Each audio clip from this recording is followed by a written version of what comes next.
Hello, beautiful human. Alexander Stewart, going to be in this studio in a second. But first, I want to change the way you sleep for the better. I want to give you a free mattress. Seriously, I want to give you the mattress that changed my life. It's called the Vibrasonic. It's a mattress. Incredible memory foam. When you get hot, it gets cold. Plus, it has an adjustable bed, so like it aligns with your spine. Plus, it's a giant speaker. You heard me. It connects with your sound system. So movies, video games, podcasts, meditation, all hits different. So if you want one for free, scan the code or click the link below to get one. Merry Christmas.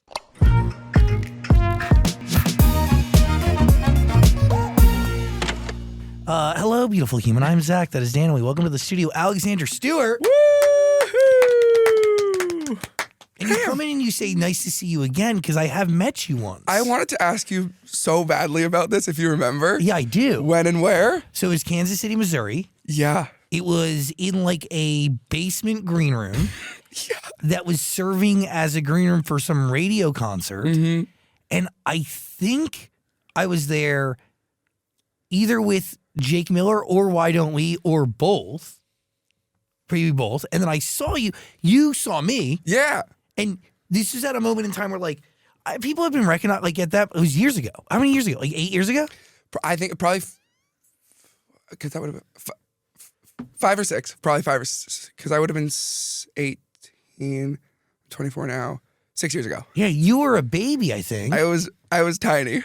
And you were like, you recognized me. Yeah. As Zach sang. And I remember it very vividly because it was like, I don't know, it was just one of the, I don't know why I remember it so vividly, but I do. I remember that moment and you were really nice and kind and you told me that you made music. And this is the same interaction, right? Yeah, it's literally the exact same. So that was probably the first, because I was opening that show for them and it was the first proper show I'd like ever played. Ever. Wow. And I was so obviously into, like, I've been into music since the day I was born. And like, it was just such an exciting time. And like, my parents were there and it was a whole thing. And I'd watch your interviews and I remember being there and just like, Why Don't We was there. And I was like, oh my gosh, like, the craziest things ever happened.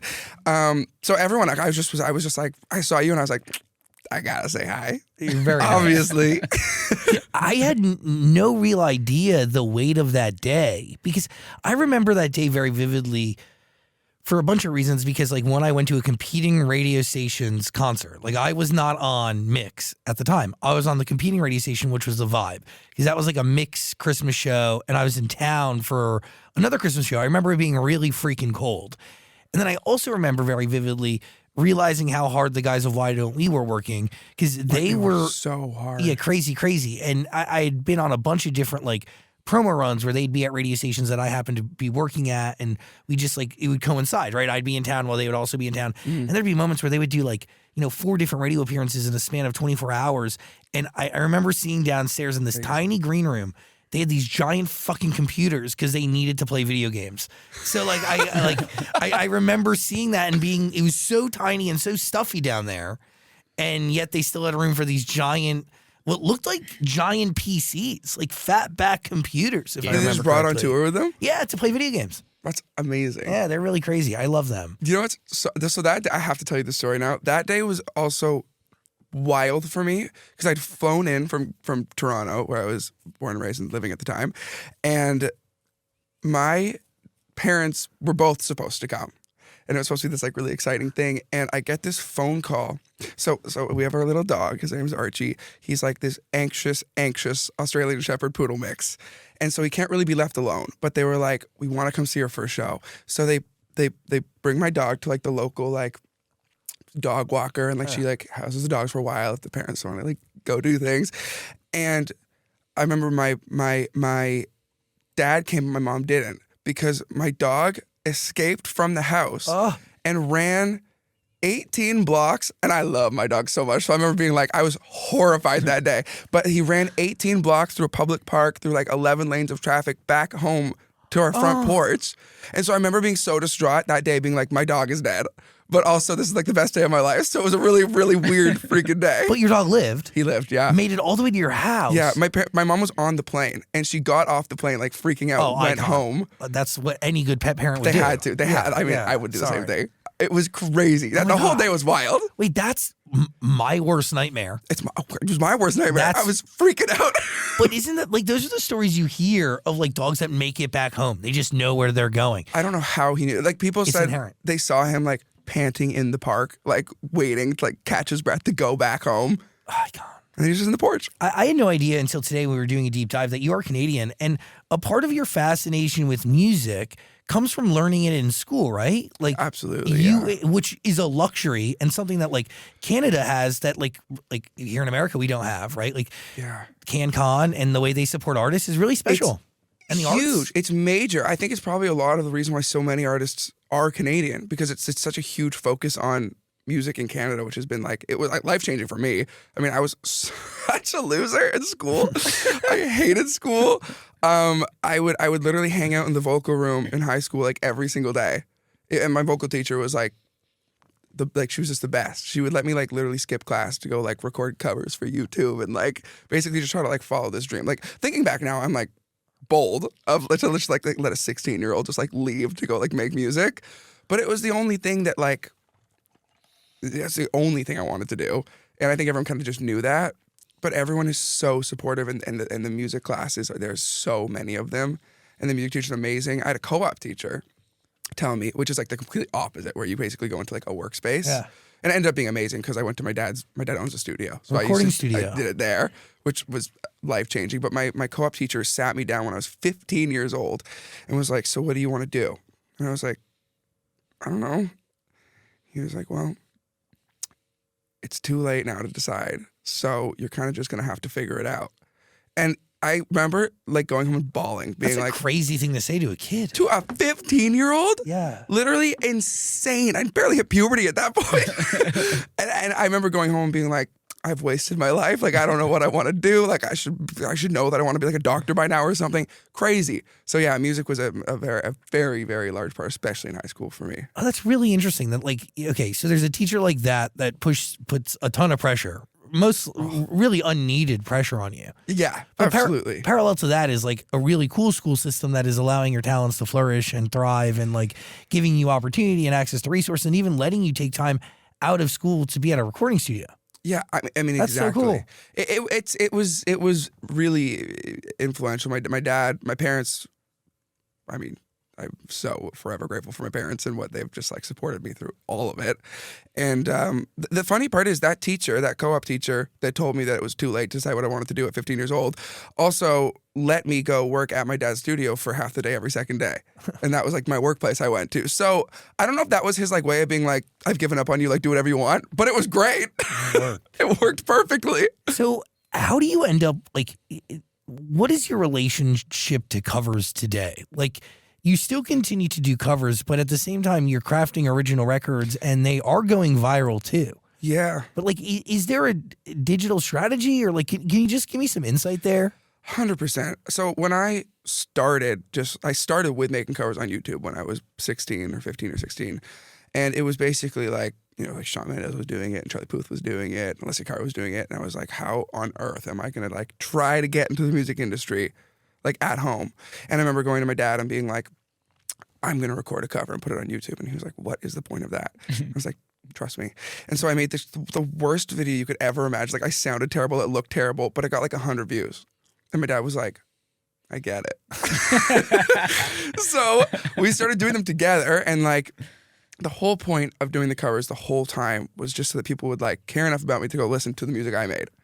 And so I did covers on YouTube, and it kind of just snowballed to the point where it became like a career almost of like making covers on YouTube by like 18 years old. And I remember I like sat down with my family and I was like, I don't want to do this anymore. And so I started making covers. I took them all off Spotify. Took definitely a large financial hit from doing that too, because it was how I made my money. But I was like, I don't want to just sing covers. So moved to LA, did some original stuff, had, you know, some success, a lot of not success. And then TikTok came along, and I was like, you know what, like maybe I'll just like try singing another song. I wanted to do a cover, let's see what happens. And it went like so viral. And I was like, so I had this whole like restructure of like what covers could do for the originals. And so I did basically what I did when I was 16, but like with way shorter form on TikTok because attention spans are now so short. Yeah, it's crazy. And so I started doing all these covers and mixed in the original music, and the original music started doing better, which was like, you know, like couldn't have made me happier. And now I'm at a point where I love singing, obviously. Like I love doing the covers, but I don't really want to be doing them anymore. But also there's so much pressure to keep your numbers up. So it's like the covers are almost always like these will usually do well. So it's like if I stop doing them and then all of a sudden my numbers go down, I kind of freak out and I'm like, oh, gotta post more covers. And it's a thing that I think me and a lot of my friends too deal with. And it's a weird like pressure now to just essentially stay like, I hate this word, but like relevant. By the way, I think like people deal with that in their own ways. Everybody on social media, no matter like the 100%. size of your profile or how many people are following you, it's like everybody looks at their numbers. Everybody feels like they need to stay consistent. Everybody looks at the difference between posts. It's hard to say that you don't, you know?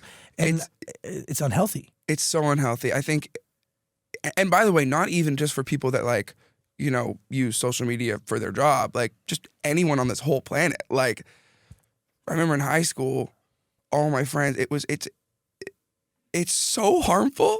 Like Instagram and TikTok and the like count and like people just so quickly put their own self-worth into that number. It's crazy. And it's so heartbreaking because it's like shouldn't be that way, but it is now. Like it's the whole world. But it's pretty wild. It's like again with the covers, it's like all I've ever wanted is people to listen to my original music, and I've just basically tried to find any possible way to make that happen. Do you remember the moment though that you felt ready enough to even sit down and write an original song, let alone share it with the world? Yeah, 100%. It was I've been writing music for forever. My first song was called I Love My Mom. Jesus, Dan. So it's really funny. Do you not love your mom? No, I do. I don't think I've ever told the story. I probably was 4 years old and I like barged into my mom's room on like a Sunday morning and she was so annoyed and she didn't want to. So I felt so bad. So I went to my room and wrote called I Love My Mom. And I played it for her.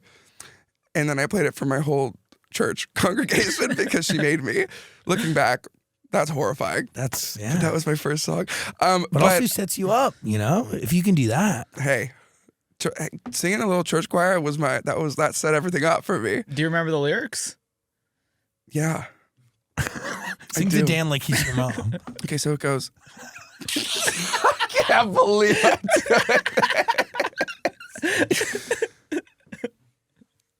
the chorus was, I like my mom, I love my mom, and I know that she loves me. That's beautiful. That was the chorus. Little 4-year-old Alexander. Yeah. I mean, for a 4-year-old brain, that is pretty good. Guys, can I say it was my first composition? It's giving advanced. It's giving destined.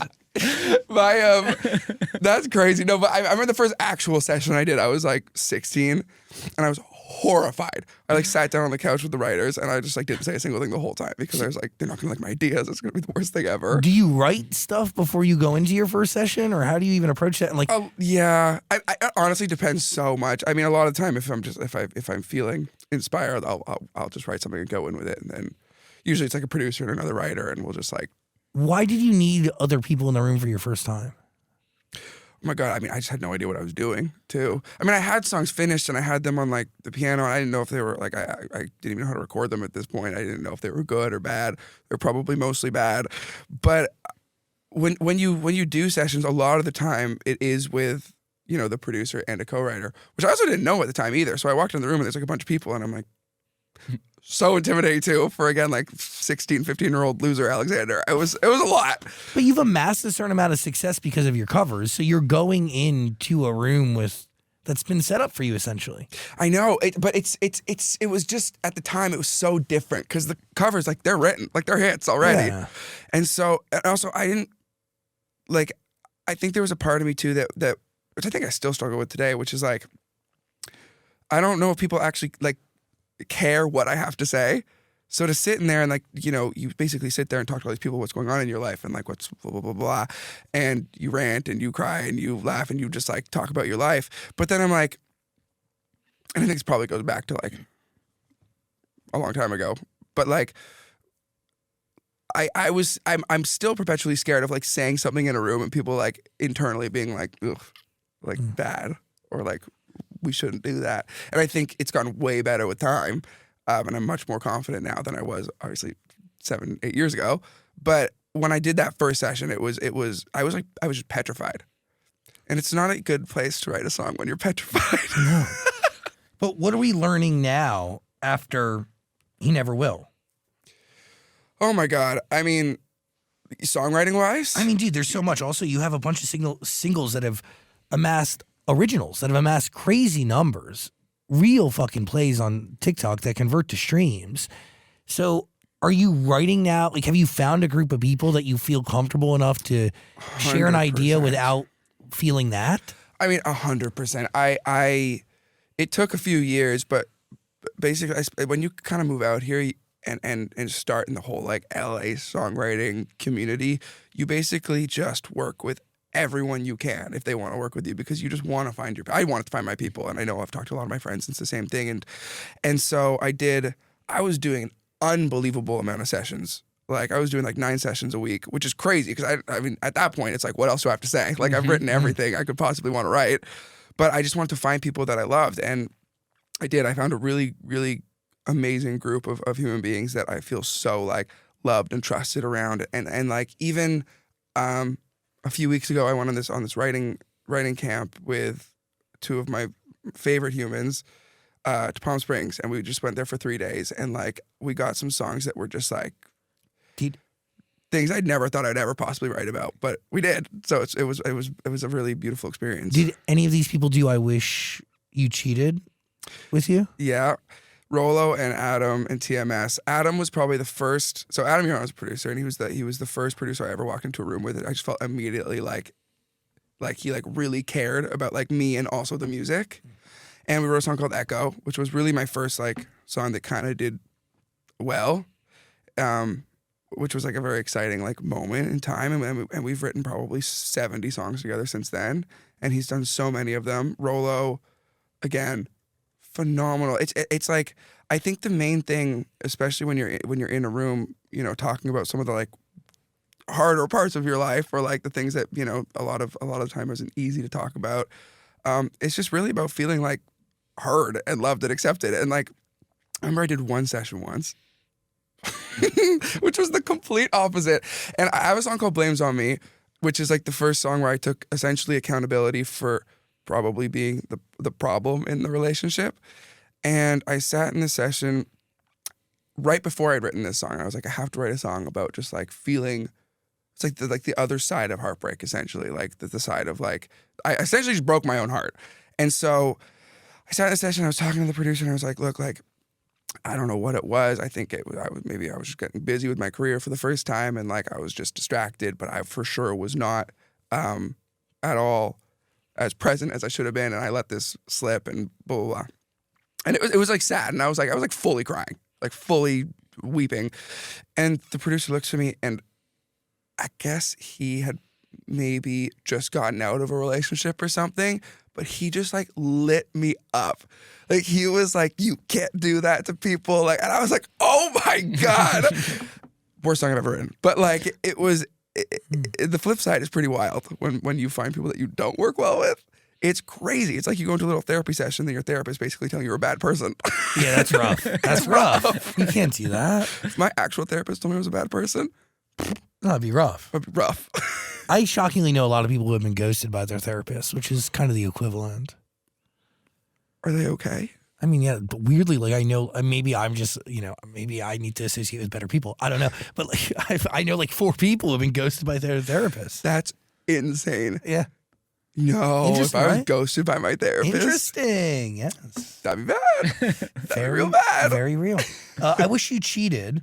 Yes. It's a great song. I mean, Thank you. It's a great song about something that like is very understandable, very relatable. And like, yeah, I've heard it in songs before, but you capture it in a different way. You know, this idea that like you wish somebody broke your heart and did you wrong, Yeah. right? But Yeah. they did.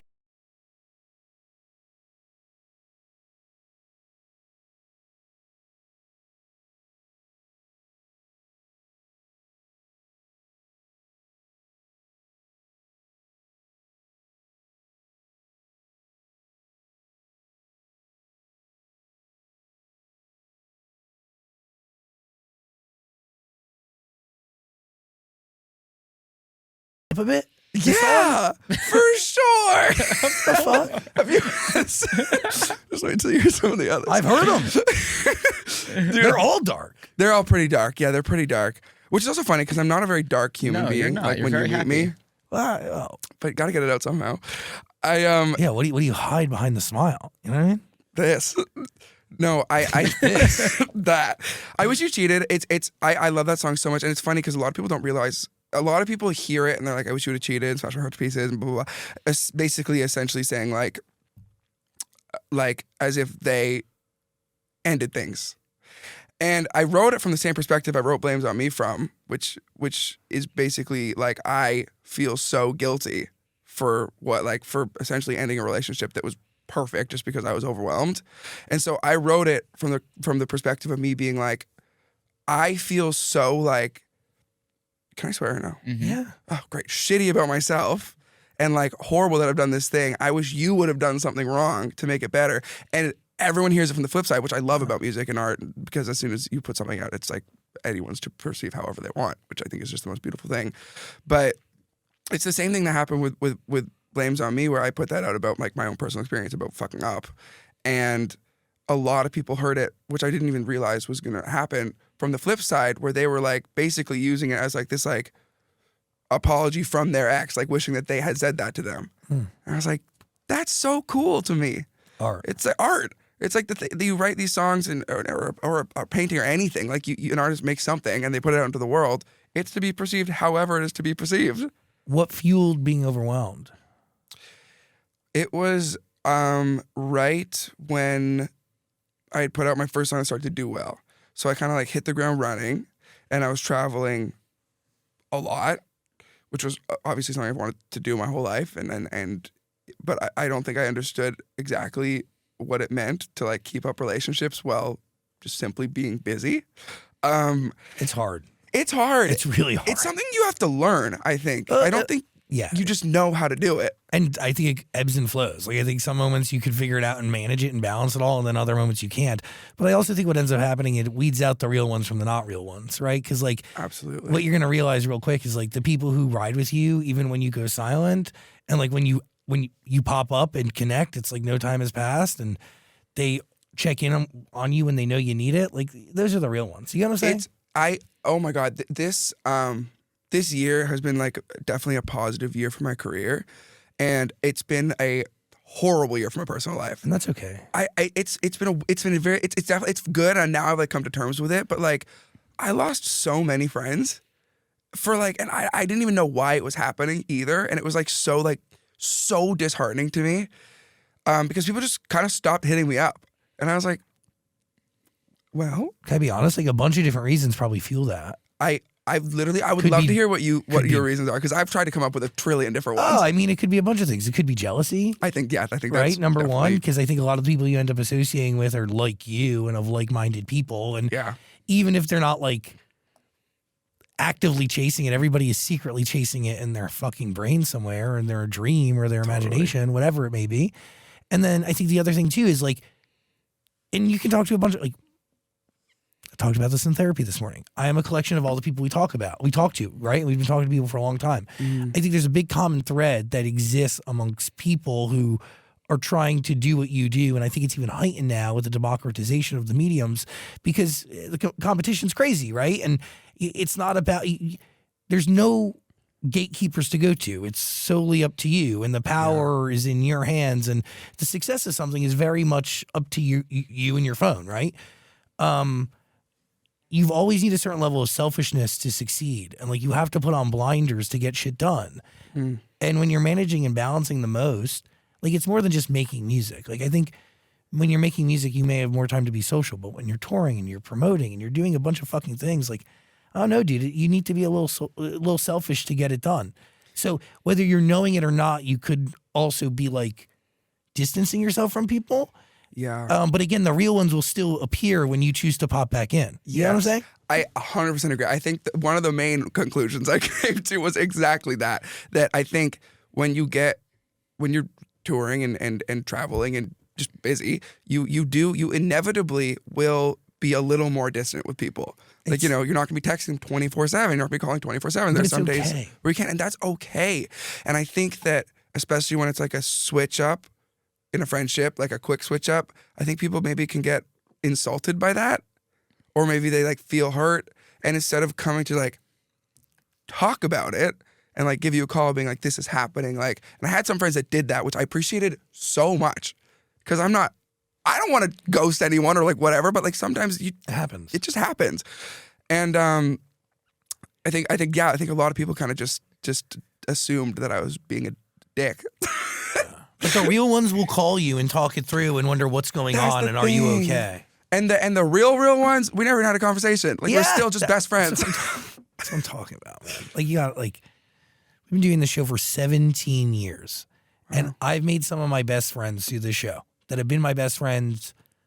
I like, dude, it's been like 14 years, that we've been best friends. And trust me, the real ones stick around and they don't go anywhere. And maybe in some moments in life, you may have 100 friends. Some moments in life, you may have 5. But that same 5 will ride with you no matter who the fuck comes in and out. 100%. You really only need one friend, too. You don't need a ton. My manager says to me a lot, and it's something really cool, and I think something I realized too this year is that some people are really also meant to be in your life for like a season, and then some are meant like forever. Totally. And it's interesting looking back, not even like this last year, but like, through high school and everything, like people I was close with, and like I maybe still speak to like one person from high school, but like when I was in high school, like that friend group was like my life. Yeah. And it's really, it's interesting. And there's no bad blood between anybody in that. It's just like people grow up and have different jobs and move away and just kind of live their life. And like some people just grow apart, and that's fine. I have like 6 or 7 friends that have been my friend for like 15 years. Oh, it's amazing. And that's what I need. And again, like moments we've gone and we've gone distant, but we've always been there.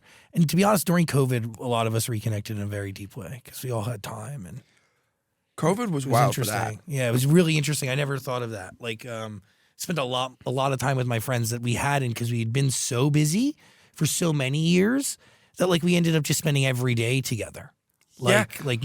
Fucking, we just blurred into one. It was so fun. I had a conversation yesterday with one of my friends that I met like during COVID, being like, one of the probably only positives for COVID for me was that I developed some really beautiful friendships, because all you had during that period, it's exactly opposite of what we're talking about now. All you had was time. It's like you could spend all day talking to people. I made so many beautiful friendships during that time that are like still my best friends now. Special. So why do you only do 6 songs on every project? What's the deal with that? There's no real rhyme or reason to that, to be honest. But it's I haven't put out an album yet. It's just EPs. So this will be my 3rd EP. What are we like? What are you running from? I just feel like I've always thought there's just such like, I've done this so many times where I've like basically had my album done and I'm like, no, this can't be my debut album. And I just want it to be like a perfect moment. I've come to realize there's never going to be a perfect moment to put out your debut album. Like I want it, obviously I want to put it out and it's going to stream great and people are going to love it. But the reality is, you could put out a project, it could totally fucking tank and like people could not like it, and that's fine. So I'm putting out this EP, and I'm like very, very proud of this EP. And it's kind of a collection of the last like year of my life in 6 songs. So like a very condensed version.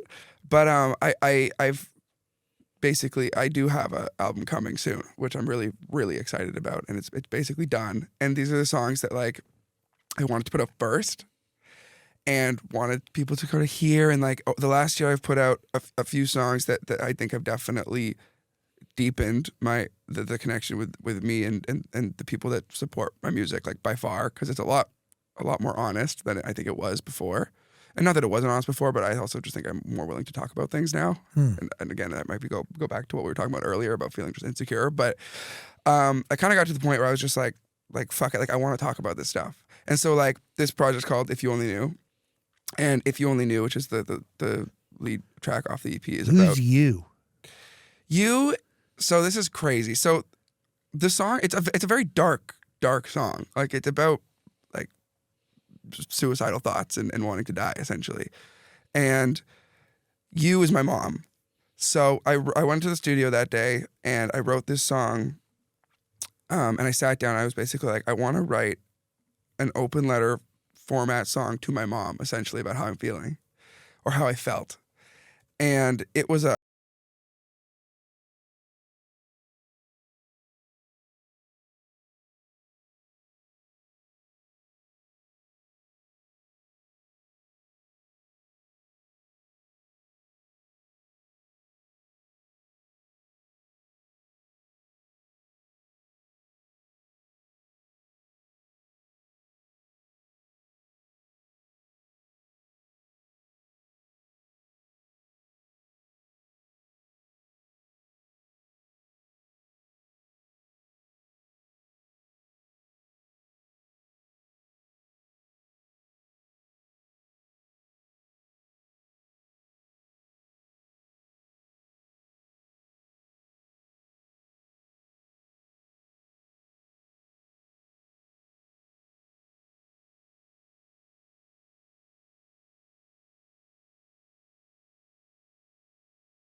new medication and just like was like, I gotta get this under control because it's not like a sustainable way of living. And so I went to the studio and I was like, I have to write because I hadn't felt those feelings in so long, but I was feeling them again, which was like, lightly traumatic. So I Lightly. walked into the studio and I was like, I need to write this song because also people life is fucking hard and people are hurting. And that's just like the truth of it. And I wanted to go in and write an absolutely brutally honest song about how I was feeling at that point, which I had really never done. I have a song called I'm Trying, which is sort of about that, but like not, this is like I'm trying on like steroids, where it's just like, it's just completely honest. And we wrote this song, again, basically like an open format to my mom, essentially, basically being like, this is how I'm feeling. If I would have told her how I was feeling, if I was like when I was 17 and it all got brought up again. And I posted it for the first time yesterday and it literally like, I was in a session, I had to step out. I was like sobbing. I'm very emotional if you can't tell. Like reading the comments on the video because they're so heartbreaking. And it's like people basically like relating to the song and like talking about their own personal experiences about, their own lives or the lives of people close to them who have like taken their lives. And it's just like wild. But I'm so, I feel so fulfilled putting this song out because it's basically something I've wanted to say for so long. And I want to just like, I want to do, like I said, I want to do more than covers. Like I want to like use whatever I have to like share some of my story on this side too, because it's something I've dealt with for a long time and I don't really talk about it, but I'm like, why the fuck don't I talk about it? But you're doing it through your music. Yes. But you are and you aren't, right? Because art is art and it becomes something that's totally different to me than it is to you, right? 100%. But it is interesting knowing that like you analyze and obsess over guilt because guilt makes its way into so much of the themes of your music. Exactly. It is wild. Guilt is a huge, and it's probably It's no a crazy surprise. through line. Yeah, like it is. Like it is very much like it's in so much of what you do. It literally is. It's from when I was a kid too, like just how I lived my life. Like I used to like be in like elementary school, and I would maybe like. And it could be something as so simple as like I would like break a pencil by accident and it would feel like the feeling you get from that feeling I would get from that is like, as like a whatever 5-year-old, like I'm just like the worst person on the planet, and like I did this because of like XYZ and like all that, like all these, like it's just like your brain just starts like sending you into this crazy rabbit hole, but you can't like get yourself out of it. It's OCD is anxiety. Totally. It's just a strain of anxiety. So can you talk to me about October? Is my that gosh. tied to seasons? So October is a really fun song. That's one of the only ones I haven't teased at all yet.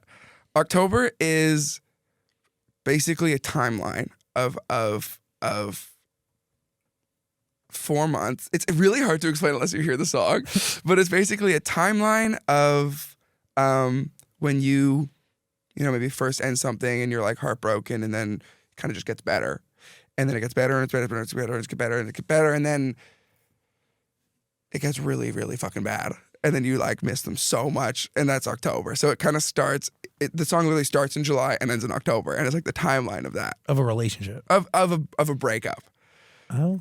I feel like the last breakup I had was like a 6-month delayed heartbreak. Really? It was a really interesting thing. It was a relationship where I was talking about how I thought I was too busy and just ended it because I was overwhelmed. When I ended the relationship, I had like this huge. It felt like a weight off my shoulders. I was like. You know, this like stress in my life. I think I was like also convincing myself that it just needed to happen. Also, it was the first real relationship I'd ever been in, and I was horrified. But like, I get it. I for the first few months, I was so busy too, and I was like, okay, like it's just like my life is just like a little simpler. Like right now is all I can focus on, and then like a few months after that, I was like, oh, well, I'm a little sad. Like I do, you know, miss what I had. And then 2 months after that, I was like, oh my God, it was my fault. And I didn't like realize that until like 6 months later. And that's kind of what October was about. Wait, so that's interesting. Like you broke up with somebody and you didn't feel any guilt, and then it hit you like a ton of bricks, and then you realized that you were to blame. Yeah. I mean, you broke up with them. Yeah, I was so focused on myself, I think, at that point. Which you were talking about, like sometimes being an artist, you have to be a little selfish. Totally. And it was also the first time I'd really seen any success. And I was like literally holding on to it for dear life. I was like, I will do literally anything to keep this going, because I've been working like almost a decade to like get any of this. I totally forgot that you're 24 years old, and I met you when you were 18. Yeah. Who's been doing this longer? Jesus. It's been a minute. And it's this year really is the first year that I've seen like some like real like, I don't want to say success, but like what I've wanted to see for like a long time, just like people caring a little more. And they do care. It's been like, so I think that's what it was. And I was just holding on to dear life. And so everything else in my life at that point, I was like, this is my main focus. Like I have to put all my eggs in this basket. And then I spent the year also just like head down, working as hard as I could. And I let so much of life pass me by too. And I had this whole moment where I was like, whoa. I was like, not only did I fuck up my relationship, but also like I gotta reorganize a little bit of my life, I think. Because if you only work and you just keep your head down and you just like, you know, have your goals and whatever, like life starts to become very black and white. Oh, totally. And then there's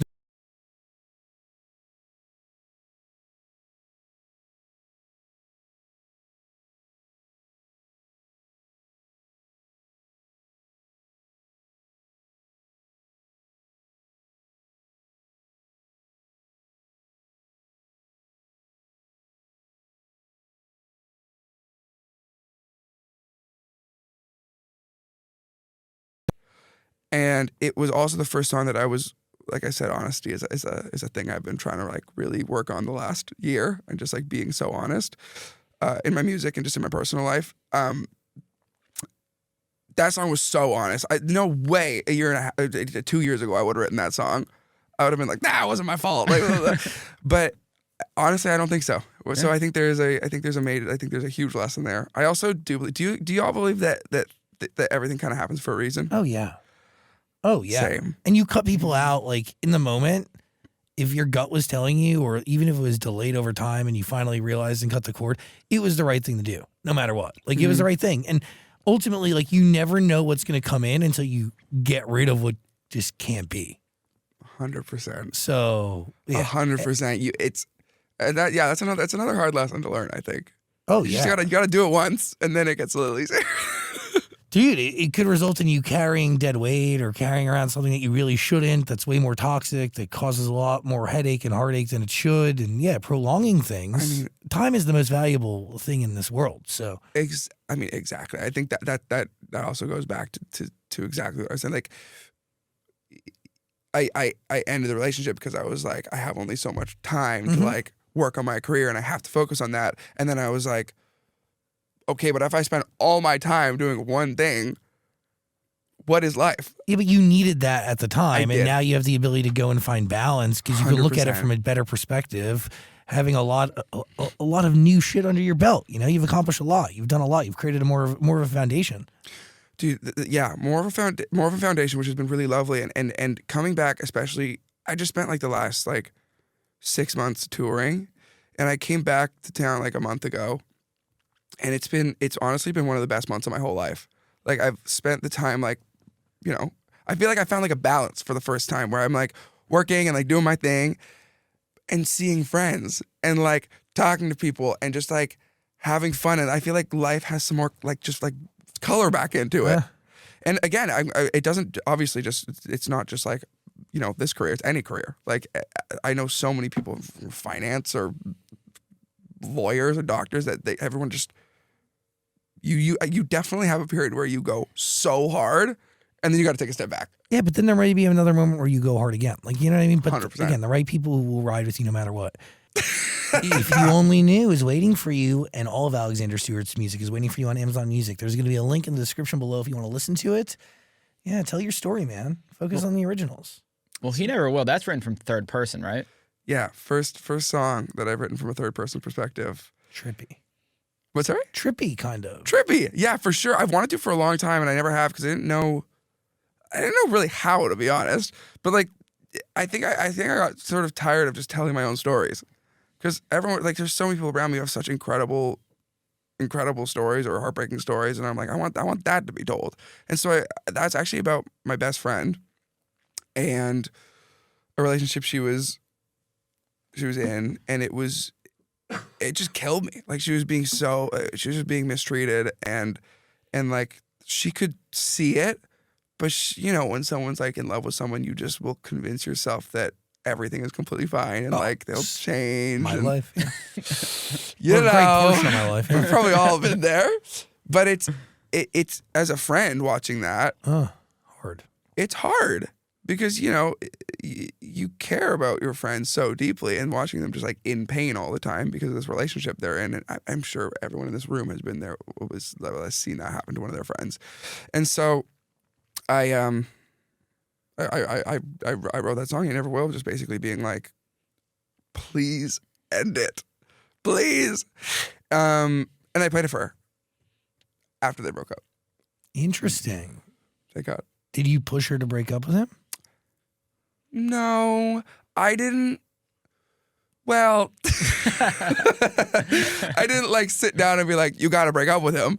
But I think as a friend, it's your responsibility to give your honest opinion. And I did that for sure. I didn't tell her obviously what to do. Like, that's her decision at the end of the day. But all I could do is sit there and give her an opinion of hopefully someone that she respects. And that was kind of that. A few months later, they broke up, and I was happy. And now you have a song. And now I have a song. And now you can listen to it. There's a link in the description below. It's all on Amazon Music. I think you've also talked about this before, but you don't often use pronouns in your lyrics. I noticed that song had the word he in the title. This is a really interesting conversation, actually. So I didn't for a long time use pronouns in my music, and that started from forever ago. Actually, it was like the first album I ever bought was In Lonely Hour by Sam Smith, which I just think is one There's of the no best. pronouns on that either, right? Or a lot? Not a lot. There are a few songs, but I remember thinking that it was just the coolest thing because no matter who was listening to it, the moment, I think especially with like hyper emotional music, people relate to it very deeply. Oh, it's totally. not like you're listening to like some pop song on the radio, which I also fucking love, but like I obviously like writing more emotional songs. And so when you write emotional songs, typically you have a deeper level of connection with the people listening to it. And then the moment that you say any pronoun,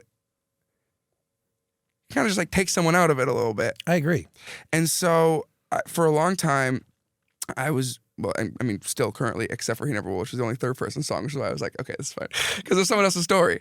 But I just decided that I didn't want to use pronouns in any of my music. I just thought it was like, I wanted whoever was going to listen to it to feel like they could like actually relate to it. And it's something, yeah, it's interesting because I talked about this like a year ago too, and someone like brought it up and noticed it, and it was a conscious decision I made when I was like 18. Beautiful. Final thoughts, yo? What'd you and Billie Eilish talk about? Oh my God, the best moment of my life. I literally walked up to Billie at this like little event that was happening, and it's so funny. I walk up and I was like slightly rehearsing what I was gonna say because I was like, I don't want to like choke right now because I love Billie Eilish. So I walked up and I was like, I just want to say that I adore your music and I think you are such an important voice for our entire generation that was missing for so long. And she was like, oh my God, thank you so much. And then she was like, you have the most beautiful eyes. And I was like, thank you.